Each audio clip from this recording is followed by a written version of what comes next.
पश्चिम बंगाल के दक्षिण 24 परगना जिले के सागरदीप में आयोजित होने वाले गंगा सागर मेले को लेकर तैयारियां शुरू हो चुकी है दोस्तों। राज्य सरकार की तरफ से ही इस मेले से जुड़ी सभी तैयारियां की जाती है। माननीय मुख्यमंत्री ममता बनर्जी ने इस पवित्र मेले को लेकर तैयारियों का जायजा भी लिया है। इस साल गंगा सागर मेले की शुरुआत 8 जनवरी से होगी और यह मेला 17 जनवरी तक चलेगा दोस्तों। गंगा सागर स्नान का महत्व क्या है? मकर संक्रांति पर क्यों लगता है गंगा सागर मेला? क्यों कहते हैं सारे तीर्थ बार बार गंगा सागर एक बार? गंगा सागर को लेकर पौराणिक कथा। जी हाँ दोस्तों, इन सभी प्रश्नों के उत्तर इस वीडियो में आज हम कवर करने वाले हैं। वीडियो को अंत तक देखिए। वीडियो पसंद आए तो लाइक, शेयर और चैनल में नए आए तो सब्सक्राइब करना ना भूलें दोस्तों। तो चलिए शुरू करते हैं। मकर संक्रांति के पावन पर्व पर गंगा सागर की तीर्थ यात्रा और स्नान करने का विशेष महत्व है दोस्तों। हिंदू धर्म में गंगा सागर को मोक्ष धाम भी बताया गया है। मकर संक्रांति के मौके पर लाखों श्रद्धालु यहां पहुंचते हैं और मोक्ष की कामना करते हुए सागर संगम में पुण्य स्नान करते हैं। मकर संक्रांति पर गंगा यमुना के तटों पर मेले लगते हैं। देश का प्रसिद्ध गंगा सागर मेला भी मकर संक्रांति पर आयोजित किया जाता है दोस्तों। यहाँ बड़ी संख्या में श्रद्धालु पहुँचते हैं और स्नान, जप, तप, दान, पुण्य के कार्य, तर्पण आदि करते हैं। गंगा सागर को महातीर्थ का दर्जा भी प्राप्त है। आइए मकर संक्रांति के मौके पर जानते हैं गंगा सागर का क्या महत्व है और इसे क्यों कहते हैं सारे तीर्थ बार बार गंगा सागर एक बार। गंगा सागर स्नान का महत्व क्या है, आइए जानते हैं। मकर संक्रांति के मौके पर गंगा सागर में लाखों की संख्या में श्रद्धालु पहुंचते हैं। धार्मिक मान्यताओं के अनुसार मकर संक्रांति पर गंगा सागर में स्नान करने से सभी पाप नष्ट हो जाते हैं और पुण्य की प्राप्ति होती है दोस्तों। साथ ही यहाँ हर मकर संक्रांति पर स्नान करने से मोक्ष की भी प्राप्ति होती है। गंगा सागर में स्नान के बाद सूर्य देव को अर्घ्य दिया जाता है और श्रद्धालु समुद्र की पूजा भी करते हैं दोस्तों। मान्यता है कि मकर संक्रांति पर स्नान करने से सभी मनोकामनाएं पूरी हो जाती है और सुख समृद्धि की प्राप्ति होती है। गंगा सागर का मेला हुगली नदी के तट पर लगता है। यह वही जगह है जहां गंगा बंगाल की खाड़ी में जाकर मिल जाती है। जहां गंगा और सागर का मिलन होता है, उस स्थान को गंगा सागर कहा जाता है दोस्तों। मकर संक्रांति पर क्यों लगता है गंगा सागर मेला, आइए जानते हैं। मकर संक्रांति पर गंगा सागर में स्नान को लेकर पौराणिक महत्व है।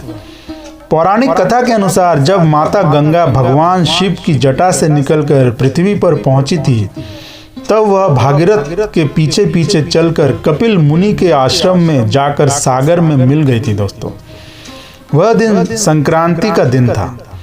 माँ गंगा के पावन जल से राजा सागर के 60,000 श्रापग्रस्त पुत्रों का उद्धार हुआ था।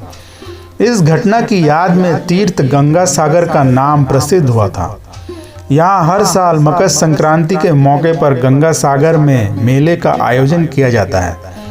मान्यता है कि इस शुभ दिन पर स्नान करने से 100 अश्वमेध यज्ञ करने के बराबर पुण्य फल की प्राप्ति होती है दोस्तों।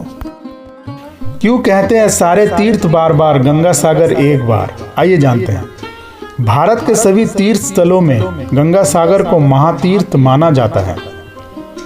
सारे तीर्थ बार बार गंगा सागर एक बार, इस कहावत के पीछे मान्यता है कि जो पुण्य फल की प्राप्ति किसी श्रद्धालु को जप, तप, तीर्थ यात्रा, धार्मिक कार्य आदि करने पर मिलता है, वह उसे केवल एक बार गंगा सागर की तीर्थ यात्रा करने और स्नान करने से मिल जाता है दोस्तों। पहले गंगा सागर जाना हर किसी के लिए संभव नहीं हो पाता था, क्योंकि आज की तरह पहले इतनी सुविधाएं नहीं थी। इसलिए बहुत कम लोग गंगा सागर पहुंच पाते थे। तभी कहा जाता है कि सारे तीर्थ बार बार गंगा सागर एक बार। पहले यहाँ केवल जल मार्ग से ही पहुँचा जा सकता था, लेकिन अब आधुनिक परिवहन से यहाँ पहुँच पाना बहुत सरल हो गया है दोस्तों। गंगा सागर में लगने वाला मेला 8 जनवरी से शुरू होते हैं और 16 जनवरी तक चलता है दोस्तों। गंगा सागर को लेकर पौराणिक कथा क्या है, आइए जानते हैं दोस्तों। पौराणिक कथा के अनुसार गंगा सागर के समीप कपिल मुनि आश्रम बनाकर तपस्या करते थे। कपिल मुनि को भगवान विष्णु का अंश भी माना जाता है। कपिल मुनि के समय राजा सागर ने अश्वमेघ यज्ञ किया और इंद्रदेव ने एक अश्व को चुराकर कपिल मुनि के आश्रम में बांध दिया। अश्वमेघ यज्ञ का अश्व चोरी हो जाने पर राजा ने अपने 60,000 पुत्रों को उसकी खोज में लगा दिया। वे सभी खोजते खोजते कपिल मुनि के आश्रम में जा पहुंचे और मुनि पर चोरी का आरोप लगाया। इससे क्रोधित होकर कपिल मुनि ने राजा सागर के सभी 60,000 पुत्रों को जलाकर भस्म कर दिया।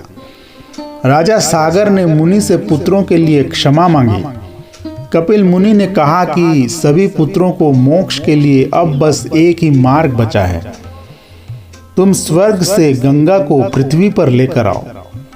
राजा सागर के पोते राजकुमार अंशुमान ने प्रण लिया कि जब तक माँ गंगा पृथ्वी पर नहीं आ जाती तब तक इस वंश का कोई भी राजा चैन से नहीं बैठेगा। राजकुमार अंशुमान राजा बन गए और फिर उसके बाद राजा भगीरथ आए।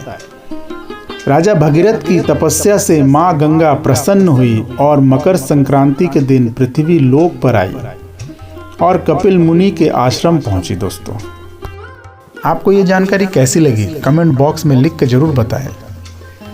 फिर मिलते हैं अगले वीडियो में।